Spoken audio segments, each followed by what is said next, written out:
That theme seems to hit harder on Monday. It does. It does. It brings us into the week. It does.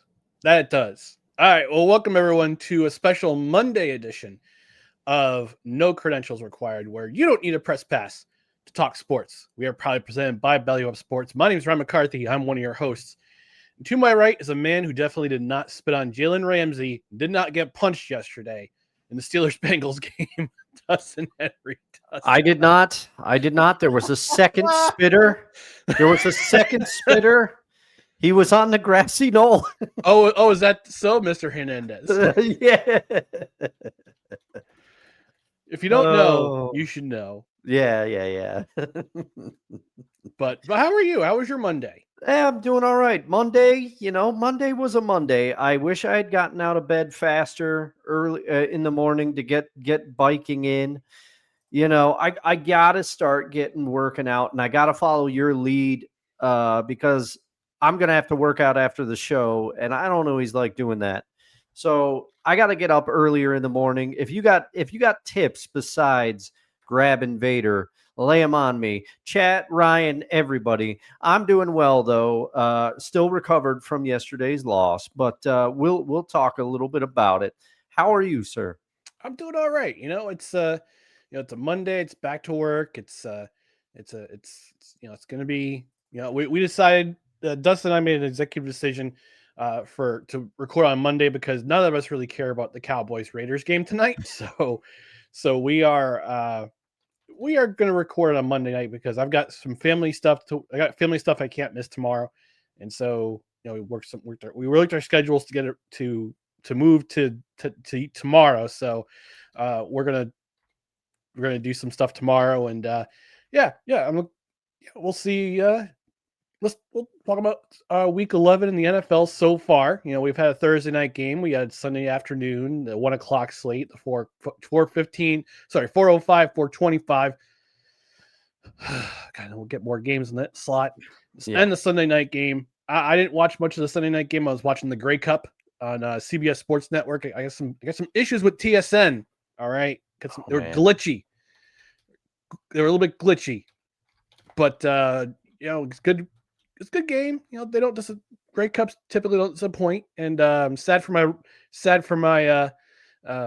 Montreal Alouettes, but a certain friend of the show is very happy about his Saskatchewan Roughriders. I'm not going to say it like he does. We'll let him say it on Sunday when we are on In or Out Sports Debate on Sartoba Media. I think it's at 7 or 8 o'clock. We'll find out. We'll get time finalized. Mm-hmm.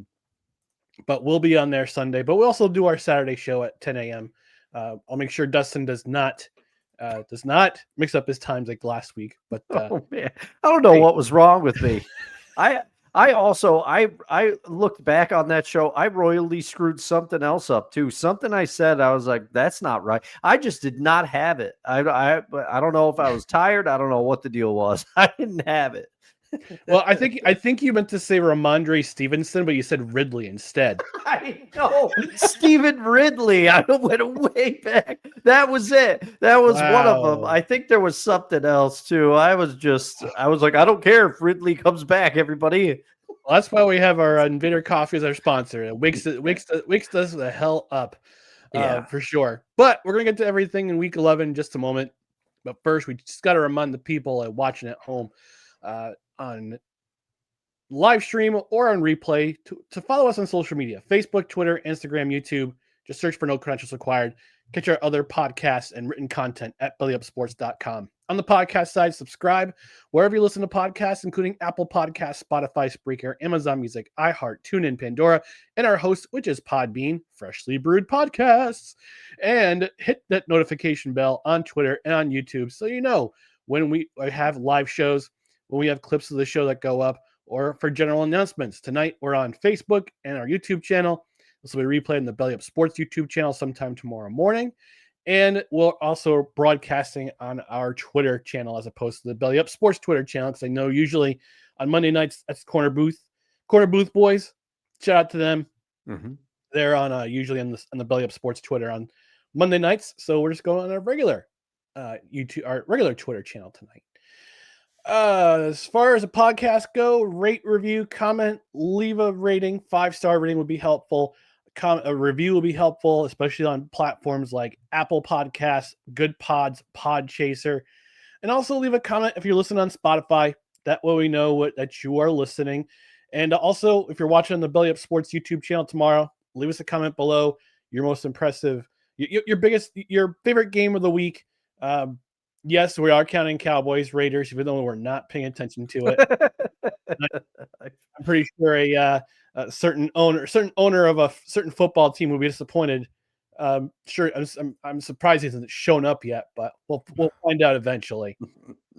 But yes, leave a comment. Also, we are usually live on Tuesdays at 6:30 p.m. Eastern and Saturdays at 10 a.m. Eastern. But we decided to make a special Monday night episode. But we'd appreciate your comments. We get some comments coming in the live chat on YouTube, and we got some shots to make before we go head first into Week 11 of the NFL. But I know Mondays are usually pretty I don't say rough, but it can be rough sometimes. But it's definitely rough when you hear this sound. It's never rough. It's time, even if you start at the wrong time, like I did on Saturday. It's always chime time. You got that right.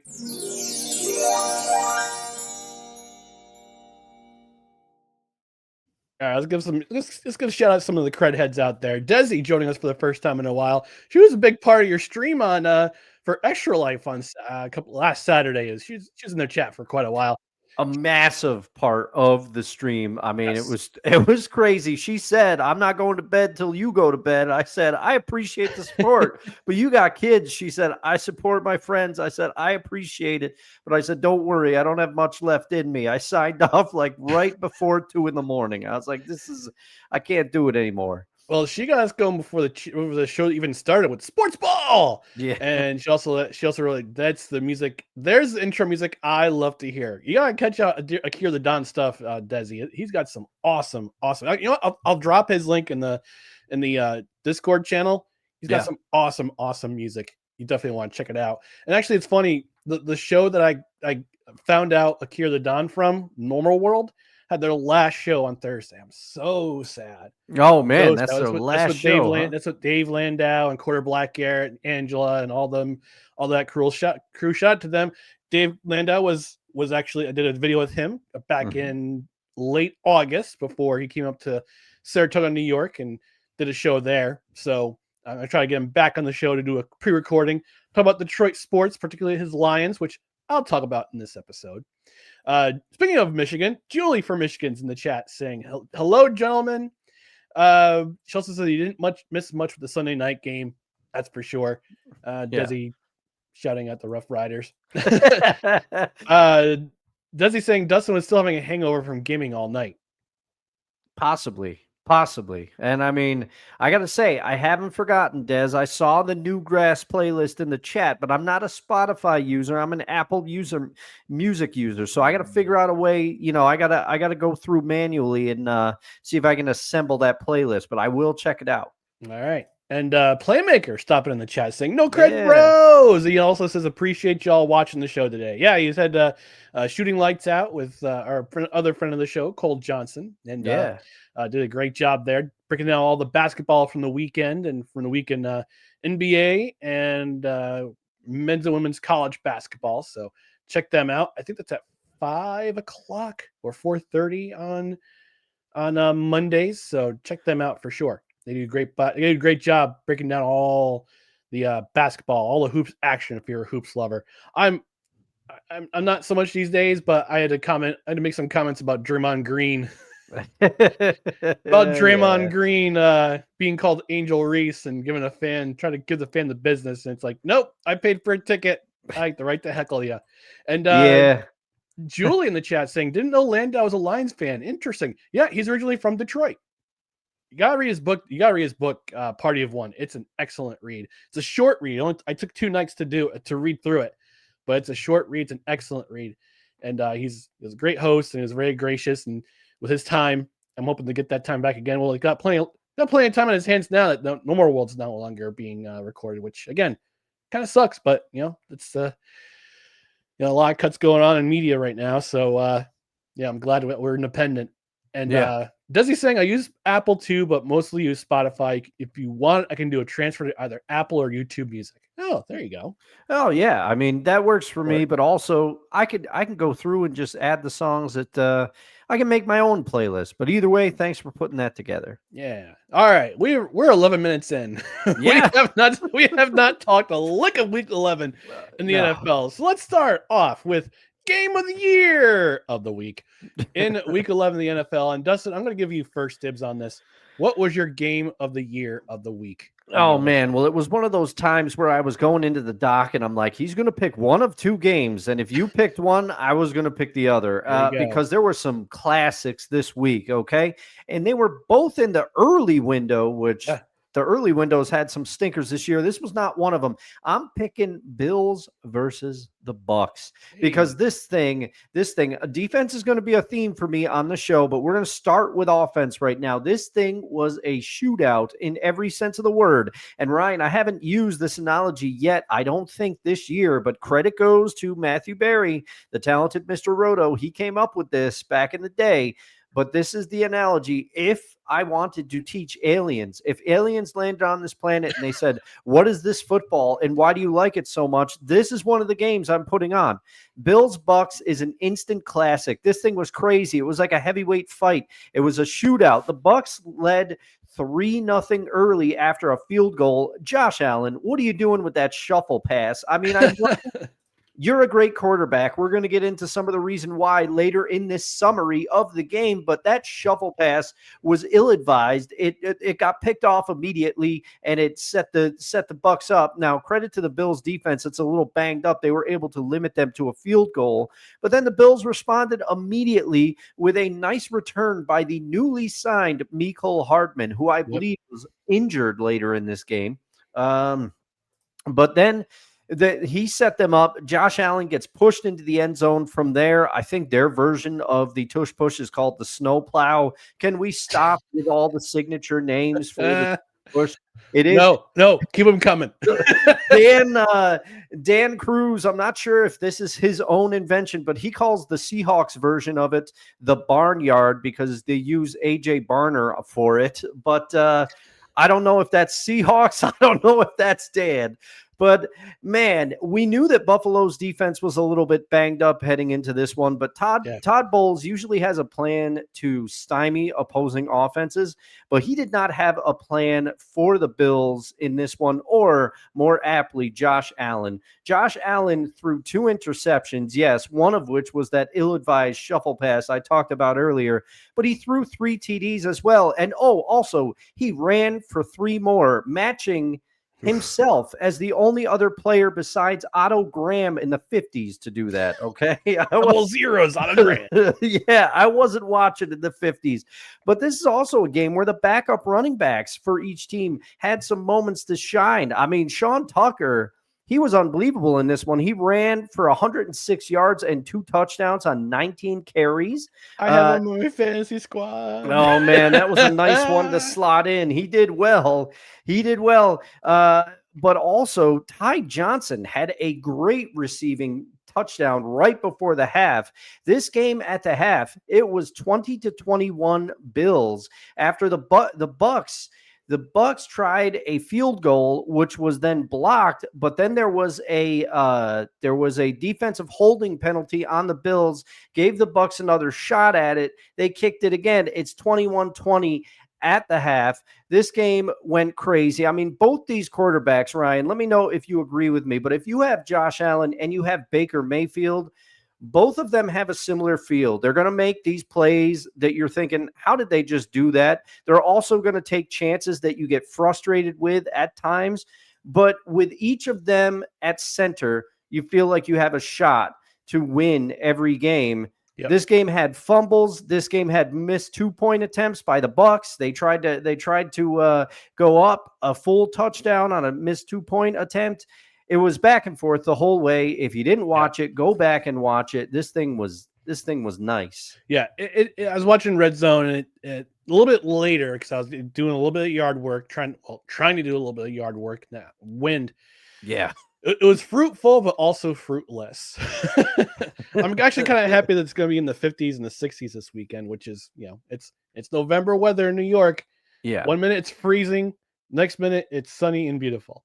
But I came in, it just seemed like at Turn on Red Zone, it seemed like every third or fourth transition, it goes back to that game. Yeah, it just kept hitting the Bills Bucks game. And I mean, Baker Mayfield's numbers in this one weren't that great. But he just find ways to extend plays, and the Bucks running game had it going. So it kept them in this. Yeah, it's it's Baker Mayfield for you. It's he's going to find a way to win. And I noted last week that he basically, in their game against New England last week, he was the guy who's keeping them afloat. Yeah, I noted all the Buccaneers had all these injuries on offense. That was my game of the week. That was a game of the week for me to watch. Was that game? It was that game as my spotlight game because we were going to figure out which one of these squads that had the most had banged up personnel on both sides of the ball. Which one was going to come out of the game, and it turned out to be the Bills because they get that late touchdown. And but Baker Mayfield was that guy who's just trying to keep the Buccaneers in the game. And it's fascinating now that it's so weird to say now that the NFC South might be up for grabs after the next week, depending on what happens next week, because my game of the week, and once again, for the second time or third time this year, I need to eat a giant slice of humble pie with whipped cream and chocolate shavings, because I said this game was going to be a friends and family game. Mm-hmm. It wasn't. No, it was must-watch TV. And again, another one of those games. When I got in, it seemed like every third or fourth transition on Red Zone, it was going to this game. It was the Panthers and Falcons. And just like week 18 from last year, it was another shootout. Now, I got to ask, where is this Bryce Young? And can we see him every single week? Like, this is a guy I expected when he was drafted out of Alabama 3 seasons ago. This was the Bryce Young I wanted to see. But he only seems to show up when he plays the Falcons at Mercedes-Benz Stadium. Yeah. Which makes me upset. I don't say upset, but I think makes a lot of Panthers fans upset because he's been a pumpkin. He was a stagecoach. Then he turned back into a pumpkin. Now he's turning back into a stagecoach just in time for Toyota-thon. Are we going to get a Toyota-thon? Are we going to get a Toyota-thon Bryce Young? No, who knows? Happy Honda Days, Bryce Young. That should be the opposite. Yeah. Toyota-thon, Jordan Love. And you know who the fairy godmother is in this scenario, Ryan? It's Andy Dalton, because he say, hey, the last time I played, it looked like I couldn't do it anymore. My back still hurts. So I'm going to turn Bryce back into the stagecoach. Yeah, for sure. I thought he would be benched after that awful performance. I mean, awful. I'm using my Jersey accent to say it. Awful performance last week against the Saints. But I got to give credit to Dave Canales. He stuck with Bryce Young, and Bryce Young rewarded Canales' faith. These are the stats. He went 31 of, and this is what happened. He stepped up his game because the run game was credit to the Falcons defense. The run defense held. Jeff Ulbrich came up with a great game plan to contain that rushing offense. Rico Dowdle had only 48 yards in this game, which means that Bryce Young needed to step up, and he did. 31 of 45, 448 passing yards. Gross. Net was 419. He was sacked 5 times. Yeah. And he had 3 passing touchdowns. And true to the meme, the Falcons falconed. And they did it at the very worst time. They were up 21-10 at halftime. And it thought this was going to be a blowout for the Falcons. Mm-hmm. And then and Bijan Robinson finally returned to form. Remember a month ago on Monday night, he shined against the Buffalo Bills. He was lighting them up. And I said this guy could be a potential MVP candidate if he keeps up the numbers that he had. And he didn't, but in this game, solid numbers, over 100 yards rushing and 2 touchdowns. But Michael Penix Jr., got to talk about that injury. That was the turning point of the game. 5:22 remaining in the third. Bijan Robinson Michael Penix Jr. goes down with a knee injury. And guess who comes into the game to try to save the day for the Falcons? That's right, ladies and gentlemen. Kirk 2 Chainz Cousins. He returned, and he was not that good. Not that great. And that was when the Falcons' chances took a complete nosedive. Not into the water for prey, but into the ground to crash and burn. His stats, go to the box score here, 6 of 14 for 48 yards. Now, granted, the Falcons' pass protection did pretty well. No sacks. No sacks. They had 125. Bijan Robinson had 104 yards rushing. He had 2 touchdowns. Tyler Algier had 2 touchdowns. But the passing game, they couldn't get it going. Penix was efficient. Yeah. But he had no touchdowns, he had no touchdowns to speak for himself in this game. And we've also come to find out that Drake London also suffered a knee injury in this game. And that could affect the Falcons' chances going further. So Penix is out. Drake London's out. We come to find out that Michael Penix got put in the IR today. He'll be out a minimum of 4 games, which has Rams fan absolutely drooling. They are rooting for the tank. They are absolutely rooting for the tank because they own the Falcons draft pick in the first. They own the Falcons first round pick from this year because of that Penix trade. Mm-hmm. And the worse the Falcons play, the more they lose, the higher that draft pick goes up for the Rams. And I have my history of problems with, I won't say problems with Rams fan, but they could be a little bit, no offense, playmaker, but some of y'all on social media can be a little bit, how can I put this kindly? Whiny. I'll say it. Yeah, I said it. Speaking of playmaker, he says, who'd have thought that no credentials required would start the same as shooting lights out did? LOL. Yeah. 10 minutes in and everything else is talked about before the actual show starts. Oh, man. Playmaker, I'm going to bring up LeBron just randomly to Cole. Just at random increments. I've got to watch because I've been tuning in most Mondays. The time slot, it's a nice way for me to close out my work day. And now that I have YouTube Premium, it's nice. I can keep it going in the background. So, but I'm going to bring it up. I'm going to bring it up to him because I love to watch Cole go off. Yeah. On that. Desi's saying Bryce looked great. If he can do it all the time, he could be MVP. Absolutely. This is the Bryce Young I want to see every single week. I want to see him balling out, especially when the run game gets taken away. And she also says Rams versus Packers fan. And with Julie coming in saying both are terrible, Desi. Oh, man. Again, no offense, playmaker. I know you're a Rams fan, but some of your crew, they got to stifle their tatas. And also, playmaker, don't worry. I'm going to be talking Seahawks Rams. We're gonna get into it. So, all right. Next up on the docket, the biggest upset of the week. I'm going to take this one away. This was Dustin's pick, one of Dustin's picks for the Cut the Brakes Pick'em Challenge.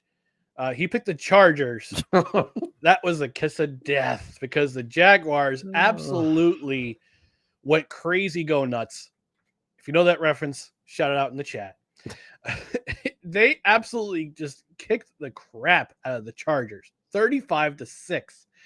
And here's what happens. Like I talked about the Jaguars, I would give them their flowers weeks ago when they beat Kansas City on Monday night. Mm-hmm. I said their defense was legit.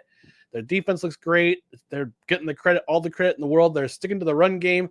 And they had kind of abandoned the run game the last couple of weeks. Well, guess what they did in this game? They went back to the run game. And shocker, it worked. It worked. They had almost 200 yards rushing in this game. Travis Etienne and Bayshul rootin' tootin' carried the load for the Jaguars. I think Tootin had 74 yards and Etienne had 73 yards, respectively. Yes. But the team overall ran for 192 yards. But the defense after that massive letdown last week against Houston had a really dominant performance to the tune of this. Jaguars defense held the Chargers to 135 yards total offense. That's crazy. Total offense. Justin Herbert was rendered ineffective. He had a season low 81 yards passing on 10 of 18 and an interception. It got so bad they put in Trey Lance. It got that bad. Yeah, I mean, I wasn't sure if it was that Herbert was injured because something happened. And again, with red zone, you don't always see the full game, but they said, yes, Trey Lance is warming up on the sidelines, and it looked like Herbert was grabbing at something, but who knows whether it was his play or an injury. Either way, Lance was in the game. Yeah, I thought it was just because they were so far behind, and Jim Harbaugh was just like, you know what? This is not a great day for us. Yeah. We're just going to pull you out. And he also, and the Chargers also had 42 yards rushing. Justin Herbert was their leading rusher. 3 rushes for 25 yards. 25 yards of the 42 came from him. Yeah. Averaged basically 7 yards a carry. And here's the thing, too. I can't make heads or tails of either team. The Chargers because of injuries. The Jaguars because they're inconsistent. I will say this, though. I reckon that one or both of these teams will be playing important, I'm putting these in air quotes if you're listening on the podcast side, important games in late November because both of these teams are currently in the playoff picture. If I go to the standings right now, I go to the playoff standings. In the AFC, Denver is the 1 seed currently. New England's right behind them, followed by Indianapolis and Pittsburgh. Those are your 4 division leaders. Then 5 is Buffalo, 6 is Los Angeles, 7 are the Jaguars. And right behind them on their heels are the Houston Texans and the Kansas City Chiefs and the Baltimore Ravens. Miami's lurking. Interestingly enough, the Miami Dolphins are lurking for a playoff spot. Oh. We left them all for dead several weeks ago. But apparently apparently Madrid, their first taste of NFL action was that game between the Dolphins and the Commanders, and yuck. Yeah, it was a terrible game. I'm glad I went to church. I got a play-by-play of it from Derek, who's a Dolphins fan, and he said he saw a clip. He said he saw a clip of John Gruden over at Barstool saying that the Dolphins were gonna win their next 5 games and make the playoffs. And so far, he's 1 of 1. He's right. I don't know about it. I still don't believe in that defense at all. So who knows? And they've won 2 games in a row. I think the Chris Greer stink got off of them. They won 2 in a row. Maybe. What was your biggest upset from this week, Dustin? So the biggest upset from this week, I tried to pick another game, Ryan. I really did, but I think it is the Chargers-Jags simply because I don't think anyone expected the Jags to put it on the Chargers the way that they did. And the thing is, the Jags are the definition of mercurial for me. I have nothing to add because the stats that I was going to pull about how bad Justin Herbert was, you already pulled them. So, I have nothing to add. I really don't think people are going to say, what about Broncos Chiefs? That's not an upset. The Broncos defense is that good, everybody. Yeah. And also the Commanders Dolphins, I can't really put that over as a upset because the Commanders are riddled with injuries right now. Okay. And they still almost found a way to win that game. So that's not an upset to me either. So I think it's just, it's Jags Chargers. I don't have anything to add, but it's interesting, Ryan, because I agree with you. One of these teams or both will be involved in the playoffs. And little known fact, if you've been watching No Credentials Required for a while now, the Jaguars-Chargers playoff game is what gave Ryan the nickname of Rystradamus because he predicted the Jags would win out that year and make the playoffs, and they did. And then I was almost right because the Chargers were beating them up and down the field, but then Brandon Staley Field made the lead disappear. And that was one of my favorite quotes. Scott said he should be fired on the tarmac. And he wasn't until Yeah. he wasn't fired until midway through the next season when the Raiders beat them like 62-14 on Thursday night. 4 days after the Raiders score only 3 against the Vikings. Yeah. And just as a side note, for the Cut the Breaks Pick'em Challenge, I will not be picking the Jags or the Chargers again, at least for the foreseeable future. Like me with the Carolina Panthers, you will not be picking the Jaguars or the Chargers. Yeah. Playmaker saying, I don't pay attention to those Rams dummy fans. Unfortunately, every fan base has dummies. Yes. Yeah. The Jets fans, some Jets fans are absolutely delusional when it comes to their team. I mean, there's some people who are pro tank, and I'm just like, let's just play the season. Like they want the higher draft picks so they can get Mendoza. They're all about Fernando Mendoza right now for the University of Indiana. I think personally, his stats are a little inflated because he's been playing inferior opposition. Wait till the Big Ten championship game when they play Ohio State, and then we'll see what happens. I want to see what happens then. I said Crazy Go Nuts earlier, and I asked for reference, and does he saying Saturday Night Live? Nope. Oh no. Nope. It was I'll give it a hint. It was an internet sensation amongst millennials and Gen X in the early 2000s. Early to mid 2000s. You wouldn't be talking about old Homestar Runner, would you? That is correct, sir. I watched a little bit in college. Oh, how can you forget? Yeah. Julie saying, now that I think about it, Packers fans might be worse. Oh, man. All right. Before we go into the rest of the comments, before we go our commercial break, our biggest disappointments from week 11. And Dustin, I'm going to have you start because Playmaker dropped a comment in the chat. I'm going to get to, but after you give your biggest disappointment from this week. Yeah. And, I'll have more to say regarding Playmaker's comment later in the show. But for now, I know it's the low-hanging fruit. I know it is. But it's Sam Darnold for me. He threw 4 interceptions in this game. Whatever the Rams do, they know how to confuse and befuddle Sam Darnold because he had his worst game against them in the playoffs last year when he was a member of the Minnesota Vikings, likely cost himself money. Also, if he does not have that bad of a game against the Rams, I think Darnold is still in Minnesota because he gets... If he has a better game against the Rams in the playoffs last year, Minnesota decides we can't afford to let him leave. But I'm glad they did because now he is quarterbacking the Seahawks. But unfortunately, he picked the worst possible week to have his worst game as a Seattle Seahawk. He had been playing very well up to that point. But the Rams, this is twice in a row now. They know how to confuse and confound Sam Darnold. They got to him. They did not set neither quarterback in this game was sacked, but they did. It was evident the Rams pressured Sam Darnold. He made some decisions that were baffling. He did a jump throw on one that was an interception. That was a horrible throw. He opened the second half with a pick. Now, a little bit into Seahawks sessions, Kevin, Dan, and I, for the first time in the history of that show, we watched the game together. We all reacted to it live, just us. We didn't go live, but we reacted to it as it was happening together. And at halftime, I was making a salad in my kitchen because I was trying to get something to eat. And Dan heard me. I was rooms away. Ryan, you know how far my kitchen is from the room that I'm doing podcasts in. And Dan heard me because I left my mic open. I said, why did you have to turn back into a pumpkin? Why did you pick this game to do it? He heard me because I brought my iPad into the kitchen. He heard me.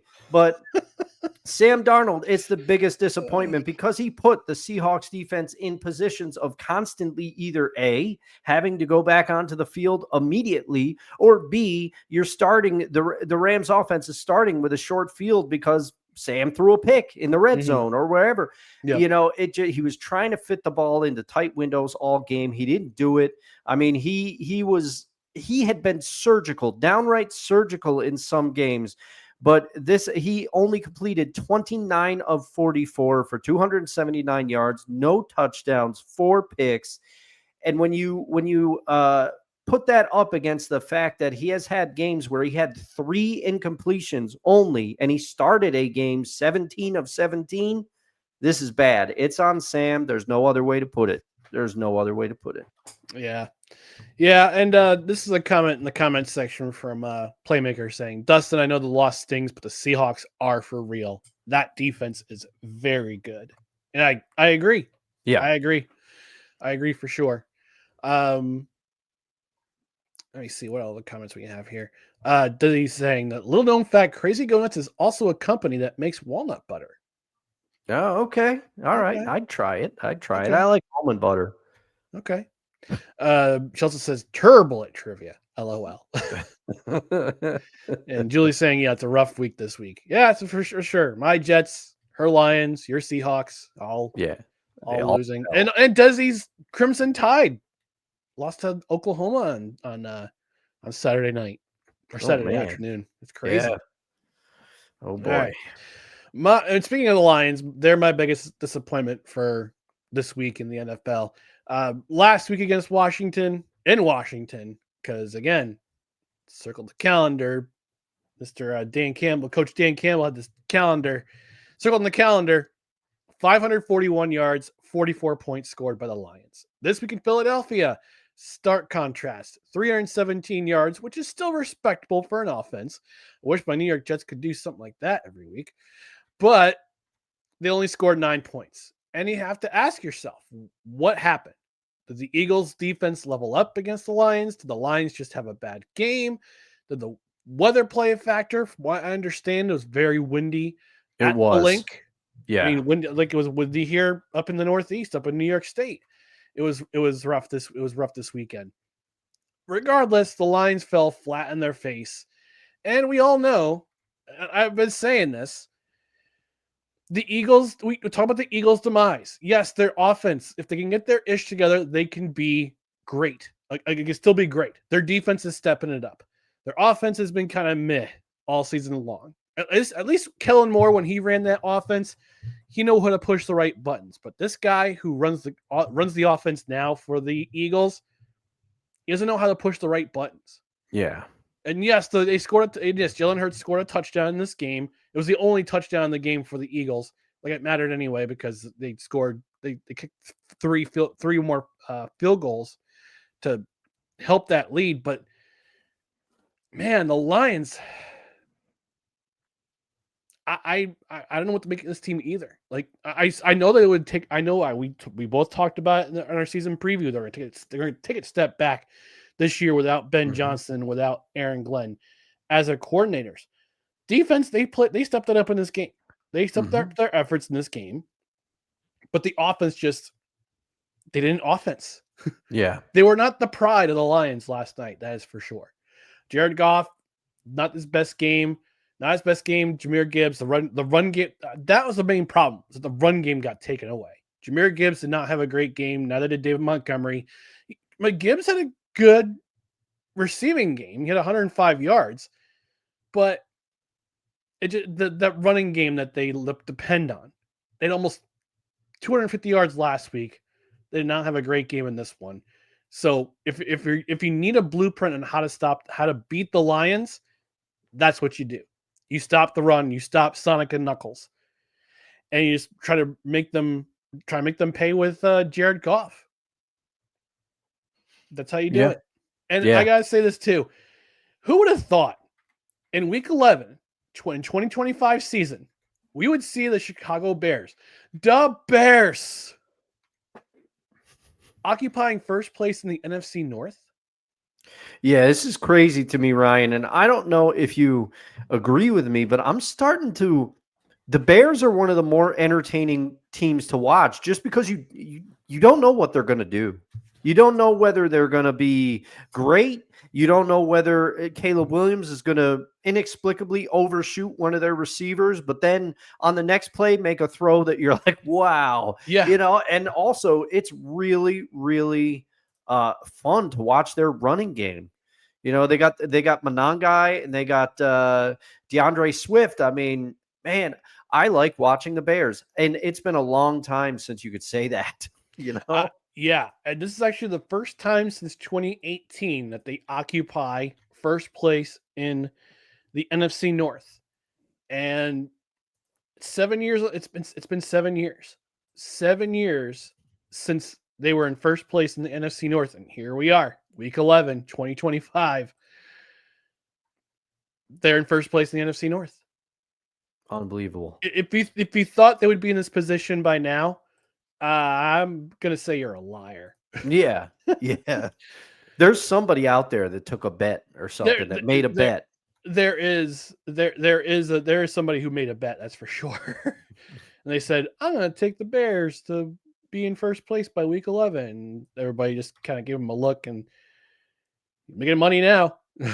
I mean, I know somebody, and I summarily made fun of them in the preseason. I will keep them anonymous, but they put in there was a bet that they took for the Colts to go to the Super Bowl. And I was like, you are crazy. And let me tell you, it's not looking like a bad bet right now. I don't think the Colts will make the Super Bowl, but they've done better than anyone expected. And if that thing pays off, that person's going to make some serious cash. That's for sure. That's for sure. Comments in the comments section. Playmaker saying, "Get him, Ryan. The Lions forgot how offense worked last night." It certainly did.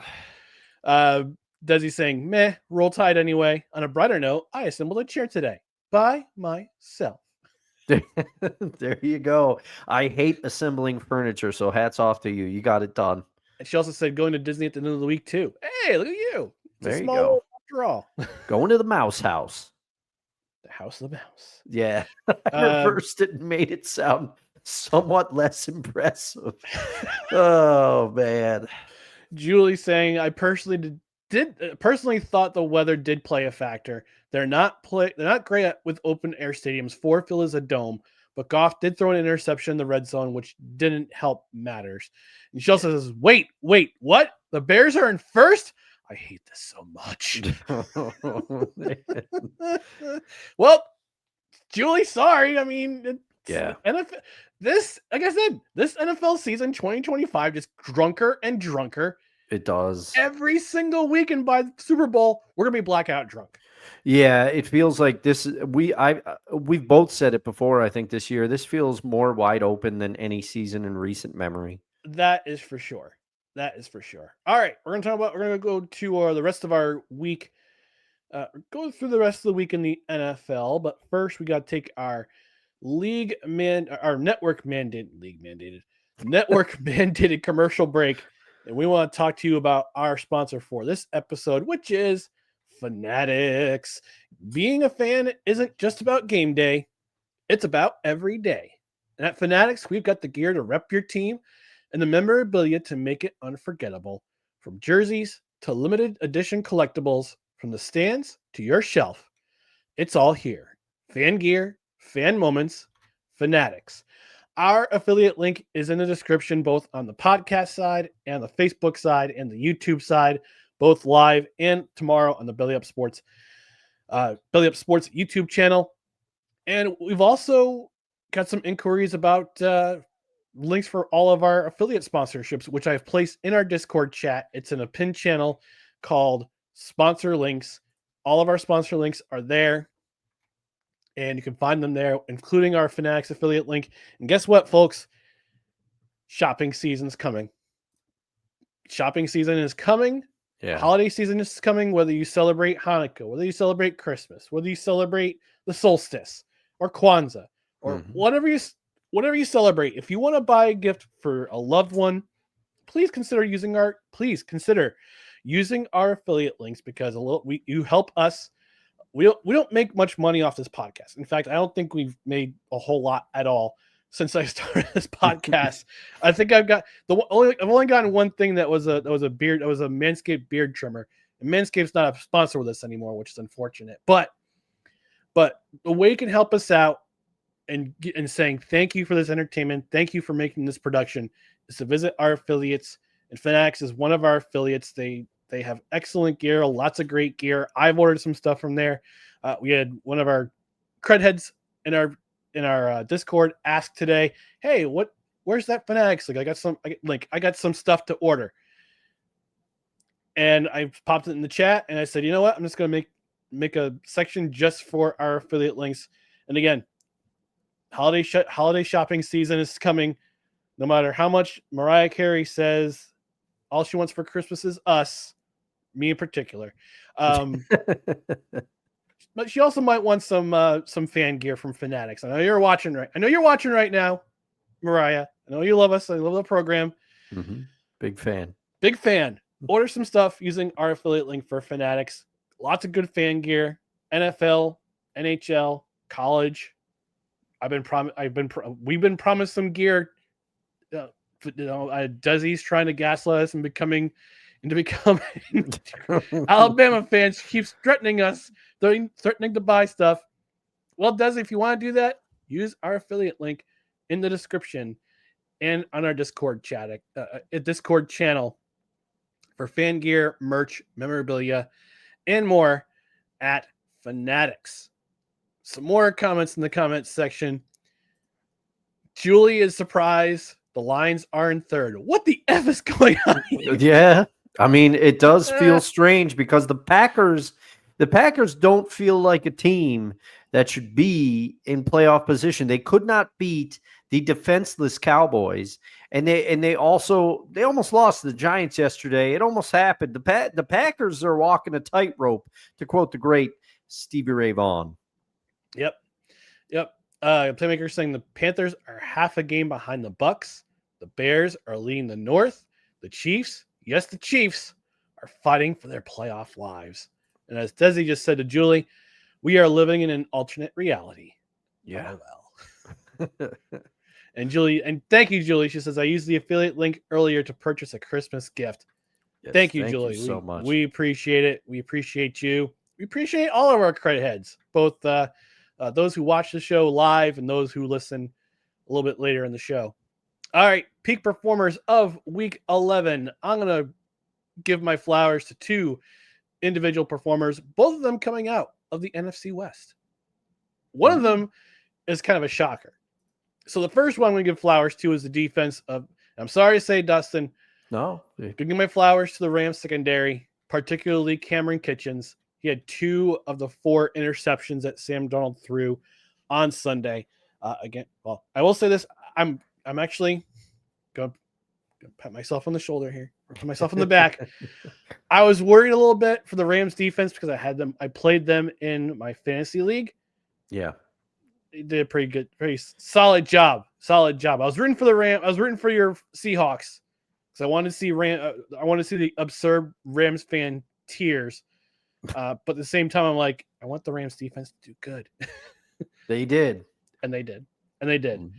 On offense, I'm giving my peak performer to Jacoby Brissett, quarterback of the Arizona Cardinals. And here's why. He set a new NFL record yesterday with 47 completions in a single game. He broke a long-time record. Drew Bledsoe was one of those record holders for most completions in a game. He beat it by 1. He had even though the Cardinals lost, and I'm pretty sure Jonathan Gannon's getting the axe after this season, and Kyler Murray's no longer going to have a job there. He went 47 of 57 for 452 yards through only 2 touchdowns. Regardless, 47 of 57 for 452 yards in a single game. Unbelievable. Cardinals are playing some Big 12 football. And in one game, Brissett passed both his teammate, Kyler Murray, and Justin Fields, New York Jets quarterback, who will not be playing this Sunday. He's been benched. Breaking-ish news. He surpassed both of them for total completions for the season in one game with 47 completions in the game. That's nuts. That is unbelievable. It also usually means you're playing from behind a lot because you got to chuck it that much. They were because I think they were down. I want to say within the first 5 minutes they were down 20, 14-0.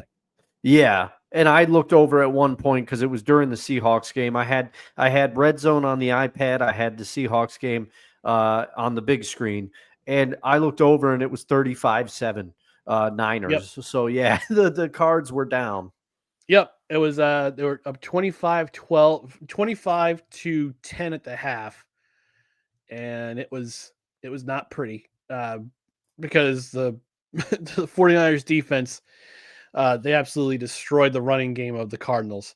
It was an absolute demol. I mean, the score didn't make it look as close as it seemed, but the Niners totally whipped on the Cardinals in this game for sure. And Brock Purdy's return, no less. But yeah, those are my peak performers of the week. Dustin, who are your peak performers of week 11? Oh, well, I knew I was going to do this, and the problem is, and it's a theme, everybody. I said I'd get to defense later in the show, and I will because we still have another segment. But I'm going back to offense. A quarterback was my biggest disappointment. Another quarterback is my peak performer of the week. It's Bryce Young. Credit to him for bouncing back after that terrible performance. You gave the numbers, Ryan. 31 of 45, 3 touchdowns, 448 passing yards. So not quite as much as Jacoby Brissett, and a little lesser on the completion percentage, but he also had a 123 QBR rating. Bryce Young, when he shows up like this, you understand why Carolina traded up to get him. You understand what they saw in him. But he is a Jekyll and Hyde player. I'm hoping to see a few more Jekyll performances like this. He gets the nod for me this week. I know Josh Allen did 3 touchdowns running and 3 touchdowns passing, but I deducted points because of that shuffle pass. Mm-hmm. I deducted it. So to me, Bryce Young, and also Josh Allen is going to have his flowers. I decided to give him to Bryce this week. Yeah, he always gets his flowers. You got to give him to the ones that don't necessarily get the credit a whole lot of times. Playmaker saying on defense, Myles Garrett. That man is a one-man wrecking crew. Offense, Josh Allen, 6 TDs against the Bucs, 6 touchdowns. Honorable mention, the flip side of Josh Allen, Josh Hines Allen. Yeah, yep. Too bad he changed his name to Josh Hines Allen. I wanted to see more Josh Allen on Josh Allen violence. Like we had a couple of years ago. Yes. All right. Our biggest takeaways from week 11 in NFL action. Again, we're not counting the Cowboys and Raiders because none of us are interested in watching that game. But Dustin, I'm going to have you lead off with your biggest takeaway from week 11. All right, here we go, everybody. I've talked about offense for the entire show, and offense is the glitz. Offense is the glamour. Offense is what brings in the ratings. Offense is what brings in, the betting lines and a lot of these things. And offense is what we look for when we're playing fantasy football. But here's the thing. The teams that are good in the NFL know how important defense is to the entire thing, because defense. Okay, so the Chiefs during their years of dominance, which look to maybe be over, but I wouldn't quite count them out yet. During their years of dominance, their defense was often an overlooked essential cog to their success. They had great pass rushes. Steve Spagnuolo's defenses would always get better later in the year. The Eagles this year, Ryan went over their offensive woes at the beginning of the show when he's talking about the Sunday night game and the Lions being his biggest disappointment. The Eagles are winning games this year because of their defense. When they started out with that little skid, yes, they've had offensive woes, but it was defensively they were bad, and they had that Carter do this the incident with Dak, the spitting incident that was a spit or wasn't spit, blah blah blah bleebity blee, but the Eagles defense was not the same without him. And Howie Roseman Don't look now, but he's made acquisitions to shore up their defense again, and their defense has stepped up to play, and that's how they are winning games. And yesterday's Seahawks-Rams tilt was the latest example of this. Some people were expecting an offensive explosion, but it was the defense on both sides of the ball that controlled the day. The Seahawks defense played a whale of a game while constantly being put in positions of the short field after turnovers. The Rams defense, yes, they picked Sam Darnold 4 times, but it was their defense, not their vaunted offense.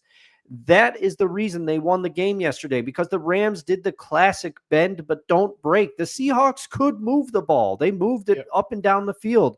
But as soon as they got into the red zone, the Rams stymied them every time. They turned into a brick wall, holding the Seahawks to field goals.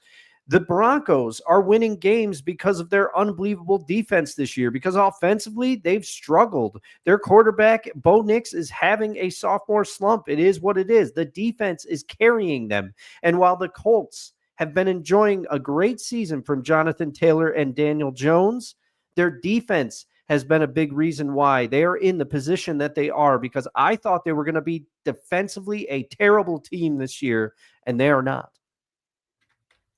Well said. Well said. And I have to play this. I have to play this sound. Oh yeah. You mentioned the defense. Shout out to our tribal chief. Can't have him locked up. He's important to the defense. That's right. All right. My biggest takeaway from week 11. And actually, I give shout out to Playmaker here. Oh, He yeah. says, I remember that game. Jags Josh Allen dominated Bills quarterback Josh Allen. Scott Hansen went nuts on red zone that week. He did this week too, when he was like, "Oh, a touchdown! They need a touchdown." He's like simultaneous touchdowns.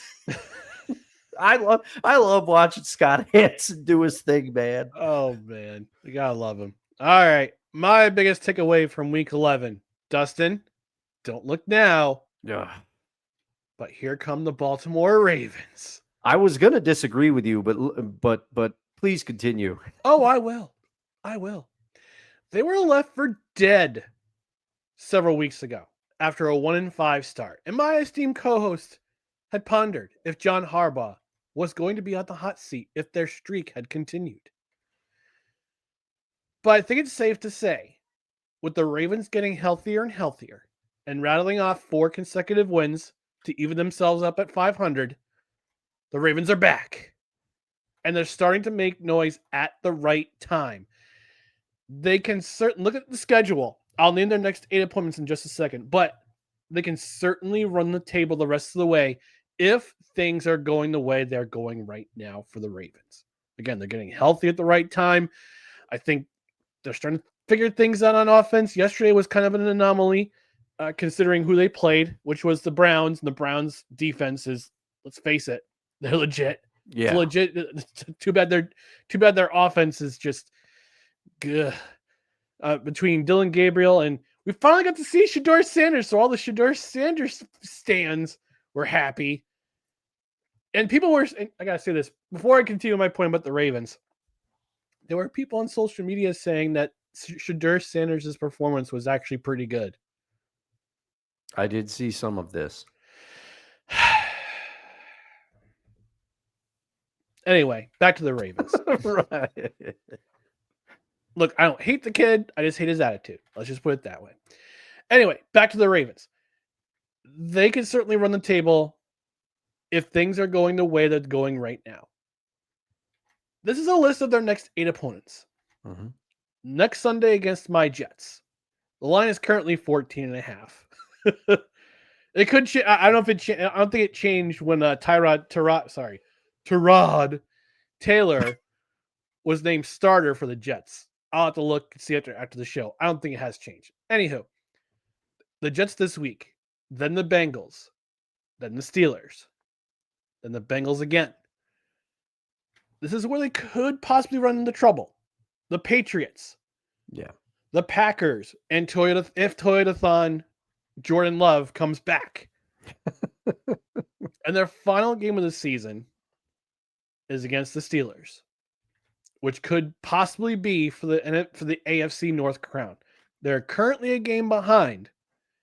I believe Pittsburgh is 6-4, if I'm not mistaken. Let me just look at the standings real quick. I believe so, yeah. And I mean, they had a good game against the Bengals yesterday. Yeah, 6-4. So the Steelers are 6-4. Baltimore's 5-5. So they're a game behind, and they haven't played each other yet. So these two games against each other will determine that who wins the NFC North. And here's another wrinkle to this formula. Could we see the Steelers begin to falter? Because like I said, I walked in my house yesterday, I turned on Red Zone, and come to find out that Aaron Rodgers was out of the game with what looked like a hand injury. Now reports are coming out saying that he suffered a wrist fracture. Yes, to his non-throwing hand.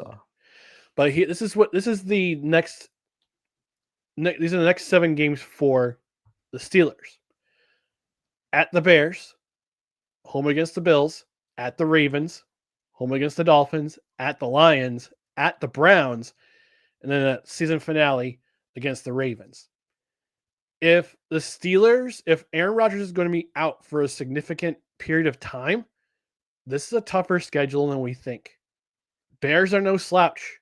The Bills are starting to get warmed up again. The Ravens are starting to, again, come back to form. Dolphins are surprisingly tougher than we thought. The Lions, this game's going to be at Detroit. So we could see a much different team than what we saw last night against Philadelphia. At Pittsburgh, or at Cleveland. The Browns at Cleveland. Again, we saw what the Browns did yesterday at home against the Ravens. Completely different comparatively than week 2, when the Browns were absolutely had their lunch handed to them by the Ravens 41-14. Mm-hmm. But I think we could definitely see a Ravens team run the table for at least the next 3-4 games. It'll be a tough game against the Patriots, although they're at home. They are at home against the Patriots. And I believe they're at Green Bay. Yep, I was right. They are at home against the Patriots. They're at Green Bay. And they're at Pittsburgh to end up the year. So they have to win their next the next 4 games. And they need to play the Patriots tough and win that game. That's a home game too. So I think we could be we're definitely seeing a resurgence and a big comeback with the Ravens. And I will say this, the AFC North compared to last year and the year before, it's not that tough of a division. No. And it's so weird to say that the Steelers and the Ravens are once again the standouts of that division, but at the same time, the other 2 teams are weak again. Yeah. Yeah. So, and it's because Mike Brown didn't invest in defense at all, with the exception of, Trey Hendrickson. Hendrickson, yes. But yeah, I was going to try to disagree with you, because I was like, the Ravens' performance didn't encourage me yesterday. The Browns led a lot of that game, and the Ravens struggled a bit. But when you rattled off their schedule and you look at the way the Steelers are looking right now, I can't argue with what you said at all. The Ravens are going to have something to say before everything is said and done. Yeah. And I after the week 1-5 mark, I said to myself, there's going to be a turnaround at some point, because they were so banged up in the first 6 weeks of the season. You had to figure they're going to come back at some point. Now we're starting to see it. And again, that Aaron Rodgers left hand injury is going to loom large for the next 7 weeks, next 8 weeks. So Playmaker saying the line is now 13. Ravens favored by 13 instead of 14.5 now. So, yep, that's the way it goes with the New York Jets. All right, a couple more segments, then we're going to get out of here. All right, we're going to wrap up Week 11 for our Cut the Breaks Pick'em Challenge. Because I cut the breaks! Wild card, bitches! Yeah! What? And here we go. Dustin had the Houston Texans winning. The Chargers and the Seahawks lost. I had the Ravens and the Bears winning. the Lions lost. So I actually gain a point in the standings for our Cut the Breaks Pick'em Challenge. I now lead by 2. And we got 7 weeks left in the season. Anything could happen. Am I starting to pull away, or is Dustin still in the fight? We'll see. We'll have to see. We'll make our picks for Saturday, for week 12 on Saturday. This Thursday is what, Bills Texans, I believe, right? Yes, I believe so. Yeah. Yeah. Look at the schedule real quick. Yep, Buffalo at Houston. Yep. But we'll make our picks for Saturday. We'll reveal who they are, and we'll continue the standings. The winner of this challenge between Dustin and I wins some free merch from our presenting sponsor, which is Royal Retros, the king of throwbacks. Use promo code CREDHEAD at checkout. You get 10% off your order plus free shipping for every order over $100. And that's the summary of this week's Cut the Breaks Pick'em Challenge for Week 11 in the NFL. Because I cut the brakes! Wild card, bitches! Yeah! What? And we're going to wrap up this Monday edition, a special Monday edition of No Credentials Required, to talk about our favorite athletes to wear the number 84. And I had a tough time with this one because there's not many New York Jets that have worn the number 84. I mean, Fred Baxter, longtime tight end, wasn't my favorite player from the Jets from that era. Curtis Martin certainly was. But I went with, I wouldn't say obscure, but this one will kind of give you pause. Sterling Sharpe, not Shannon Sharpe, Sterling Sharpe. Okay. The older of the Sharpe brothers. Mm-hmm. Talk about his career, his very short but very effective career for this wide receiver. He was drafted 7th overall in the 1988 NFL draft, right after Tim Brown, which was my favorite number 81 from last week, from that episode. Had an effective rookie campaign, but had an All-American career at University of South Carolina. Go Cox! Emerged onto the scene in 1989, becoming Don Magic Mikowski's preferred target. Remember him? Oh, yeah, the Magic Man. The Magic Man, Don Mikowski. Led the NFL in receptions in 1989, 1992, and 1993. In addition to leading the NFL in receptions, he also led the league in receiving yards in 1992. Led the league in receiving touchdowns in 1992 and 1994. But unfortunately, after that 1994 season, he was forced to retire because of a genetic anomaly in his neck.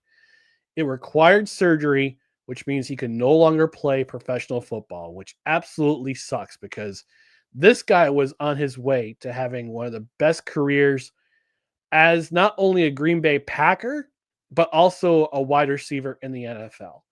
Absolutely phenomenal talent. I remember watching him on the field regularly on Sundays during that era. I thought to myself, man, if only I was that was when fantasy football was starting to become a thing. Was the late 80s, early 90s. You were doing stuff by mail. Mm-hmm. People were reading the box scores in the newspaper. Yep, and accumulating points and doing it all by hand before Excel spreadsheets. But these were his career stats. He's third in Packers history in receptions and yards, fourth in touchdown receptions. He ended his career only 7 seasons in the NFL, but he still had 595 receptions for 8,134 yards, 65 touchdowns, and also had 23 rushes for 72 yards, 4 touchdowns. Only played in 2 playoff games in the 1993 season, but in those 2 games, 11 receptions for 229 yards and 4 touchdowns. That was just 93. One playoff season. To think if he could have stuck around for all those years with Brett Favre, you see the receivers that Brett Favre has played with: Don Beebe, Antonio Freeman, Donald Driver, A little bit later with Aaron Rodgers. Some of the most decorated receivers in that era. Sterling Sharpe, if his neck, if that genetic anomaly or that the anomaly didn't come through, he didn't have to have surgery that ended his career. I think he would have definitely been one of the greatest receivers of all time, not just in our era, but I think of all time. And he finally got his long overdue flowers from the Pro Football Hall of Fame committee, and last year was finally inducted into the Hall of Fame last year. And in that same class, Antonio Gates, Eric Allen, and Jake Allen, who split his pants at the ceremony. Oh man! But that's my favorite athlete to wear number 84. Dustin, who is your favorite athlete to wear number 84? All right, Ryan. Well, you were confident. You were confident that you would need to get the Homer alert button ready, and I do love the number 84 that you thought I would have to get the 84 the Homer button ready for, but partially because I have used a Homer alert button for 81, 82, and 83. I didn't want to do it again for 84. I told you last week, you said, I know who your 84 is. And you said I know who it is because you have his jersey. I said, Ryan, I'm deliberating between him and one other guy. And I apologize, Bobby Ingram, because I do adore you and I do have your jersey.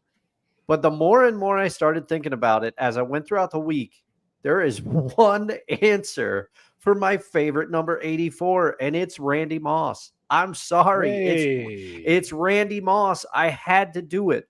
Okay, let's get into a little bit of I'll start off with the numbers. But Randy Moss, when he was engaged and when he was healthy and when he had it, he is probably the best wide receiver I ever saw play the game within the era that I really started watching football. Yes, I started watching football and following, and we saw Jerry Rice at that time, who we went through. He still was very good, but there was no denying he was past his 80s and 90s, like apex Jerry Rice. He was still the greatest, but his skills had fallen off just a little bit. But Randy Moss coming out, he could make plays that nobody else could make. He won the 1998 Rookie of the Year. Remember those Vikings teams with Dennis Green and Chris Carter? Randall Cunningham at quarterback. Oh, yeah. Randall Cunningham at quarterback. A big reason they were so prolific in the late 90s, early 2000s is because of one Randy Moss. He is a Hall of Famer. He is a 6-time Pro Bowler. He is a 4-time All-Pro. He is, and this aggravated me as much as anybody, but he is the 2007 Comeback Player of the Year because of his season with the Patriots. And we all know what he did to that Patriots offense. It's ridiculous. Randy Moss could make plays that nobody else could make. He was that dynamic. The whole term "you got mossed" comes from Randy Moss. Okay. There was a whole segment on Monday Night Football, and just to watch him. I mean, we won't talk about his years with the Raiders because he obviously wasn't engaged then and he didn't want to be there. Just watch his intro graphics from his time with the Raiders. He didn't want to be there. And by the time he got to the Titans and the Niners, he was at the end of his road. But his time on the Vikings and the Patriots, there was nobody better. He could high point a ball like nobody else. He just had such athletic skills. And also, let's be honest, for certain points throughout his career, he was a quote machine. If you see my headline, you know what I'm talking about. Straight cash, homie. That's one of my favorite moments. They ask him, Randy, how did you buy that van? He just says, straight cash, homie, as he's driving away from the practice facility. Randy Moss was a man among boys in the NFL, and Chris Carter, who is a great receiver in his own own right, he said as soon as Randy got there and he was making the plays that he was making, I knew I couldn't keep up with him. He said the best I could do is just try to teach him some things. And, Chris did to his credit. Now, the other thing that I want to say is Dante Culpepper, he better be mailing Randy Moss a Christmas card every year, because Randy Moss is the reason that people thought Dante Culpepper was a good quarterback. He parlayed that into contracts, man. No shade to Dante, but you know that Randy bailed you out, because there were times in Minnesota where you could just huck the ball up and hope that Randy was going to come down with it. Or Chris Carter on the other side. He was quite good as well. But Randy's the pick. As much as it breaks my heart not to pick Bobby Ingram, the more and more I thought about it, I had to pick 84 in the purple and gold, Randy Moss. So the one I knew Randy Moss was going to be a star. Let's tell you how old I am here. I remember Marshall. Well, he played at the University of Marshall University. Yeah, we are Marshall. We had to swap that movie with another movie from in our no ticket required list. Not sure if you ever saw that movie. No, I don't know. I don't think so. No, Matthew McConaughey playing Jack Langle. Yeah, decent movie, good movie. But Marshall University came back to what's now known as FCS, but I still call it Division 1A. After they won the Division 1 AA title, they earned promotion, but they decided to transition into 1A, played in the MAC, the Mid-American Conference, the MAC, and won the MAC conference in 1997. Played in the Motor City Bowl against Ole Miss. Randy Moss had a game. The first time I actually put my eyes on Randy Moss.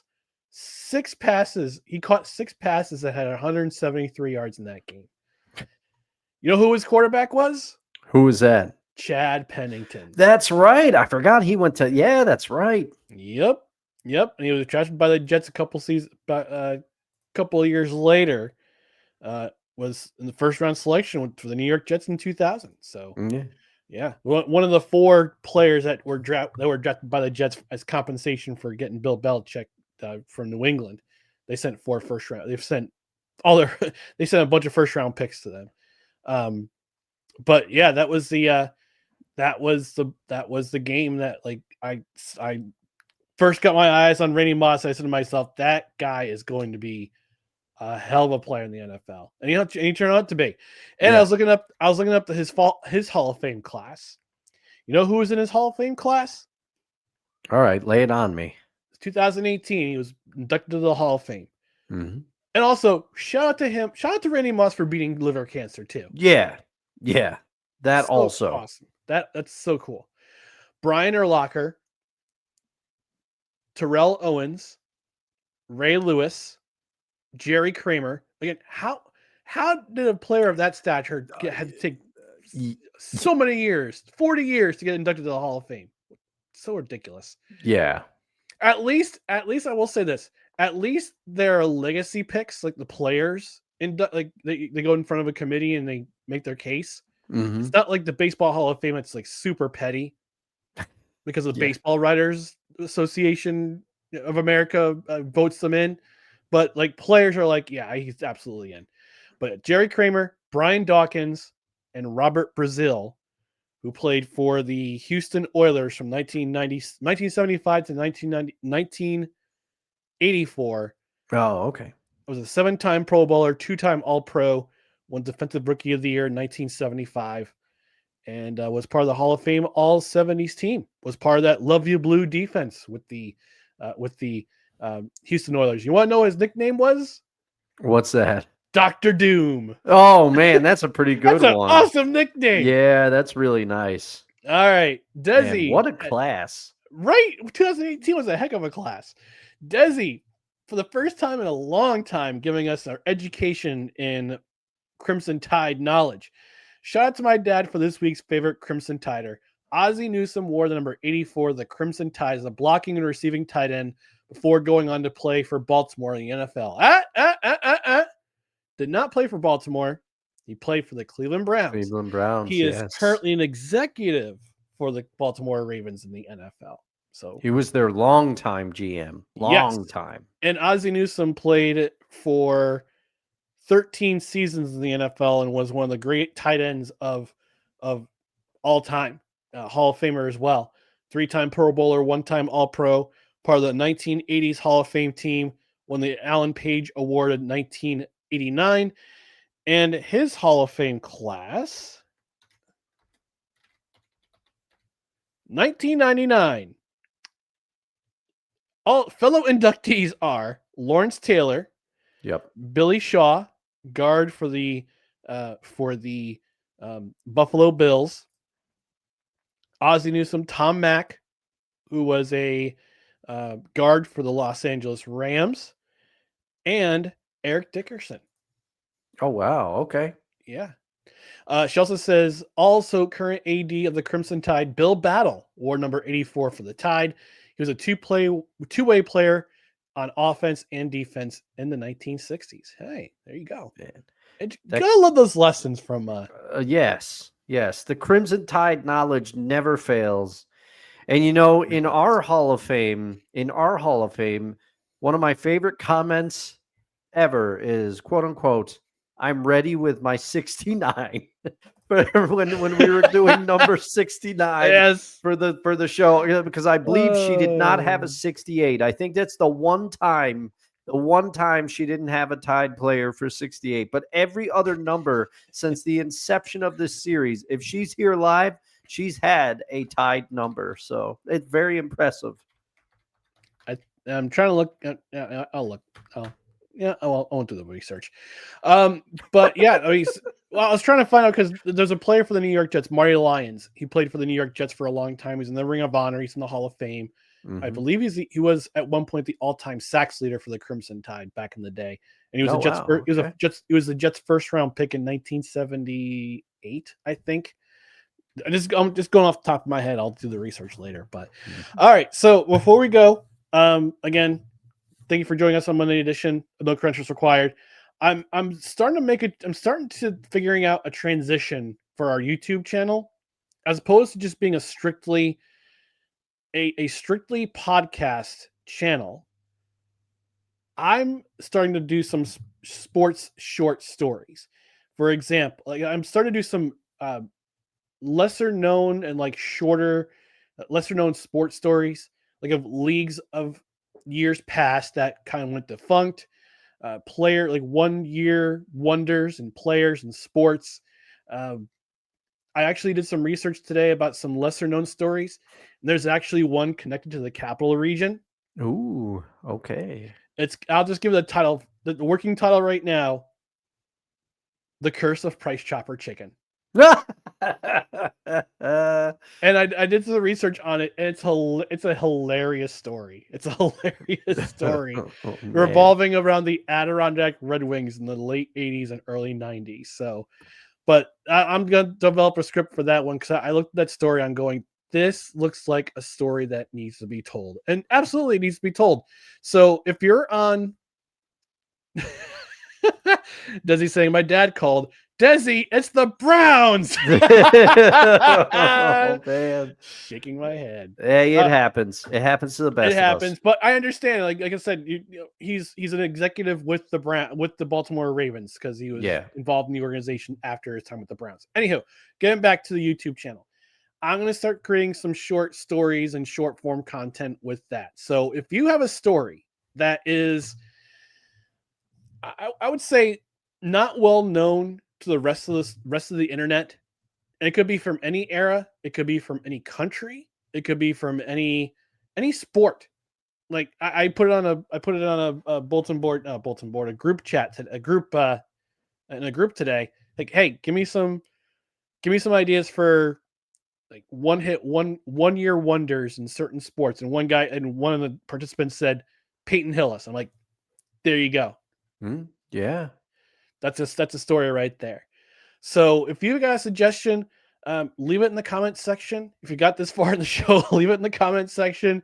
Leave it, put it on, give us on social, hit us up on social media, like Twitter, Facebook, Instagram. I'll clip this particular part and put it on social media saying, hey, if you got some short stories that's not well known to the sporting world that need to have their story told, I will come up with a script, do like a 10-15 minute video and some long form content and put it up on our channel, and I'll give you a shout out too. Like the beginning of the episode, so this person suggested this story, I'm going to tell that story. So if you got a suggestion, if you got a recommendation, let me know, let Dustin know, and we'll certainly try to make a video of it. Because with us covering NFL, it'll leave us more time during the spring and the summer when we're not really, we're doing maybe 1 or 2 shows every couple days, every other week.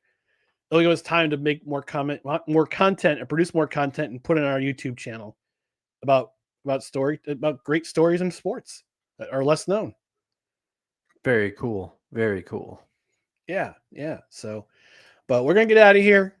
I thought this is gonna be a shorter show, but we got into it as usual. That's okay. But we get into it. But before we do that, we just want to let you know, please follow us on social media: Facebook, Twitter, Instagram, YouTube. Just search for No Credentials Required. You can also check out our other podcasts and written content at bellyupsports.com. On the podcast side, subscribe. Find the podcast in your preferred platform, including Apple Podcasts, Spotify, Spreaker, Amazon Music, iHeart, TuneIn, Pandora, and our host, which is Podbean, Freshly Brewed Podcasts. And hit that notification bell on Twitter. Hit it on YouTube so you know when the live shows go up, when general announcements go up, and when we have clips of our show go up on the air. So we're going to get out of here. Thank you for joining us on this edition of No Credentials Required, where you don't need a press pass to talk sports. We are presented by Belly Up Sports. We'll be back on a Saturday morning at our regular time. Dustin, regular time. Yes, I will be there. I will be there. 10 a.m. Eastern. We'll be reviewing the Thursday night game in the NFL. We'll also be previewing the rest of week 12. We're already at week 12. This year's going by so fast of the NFL season. We'll talk about our picks for the Cut the Breaks Pick'em Challenge and reveal our favorite athletes to wear the number 85. For Dustin Henry, I am Ryan McCarthy. Thank you for joining us again. Have a great week. Have a safe week. Be back here Saturday morning, 10 a.m. Eastern. Until then, have a great week. I got to get back to the booth and watch my team. Good night, everybody. Thanks, Jerry.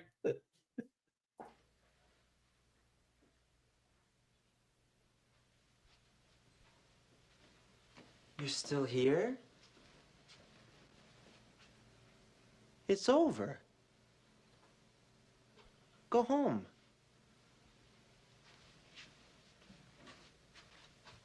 Go.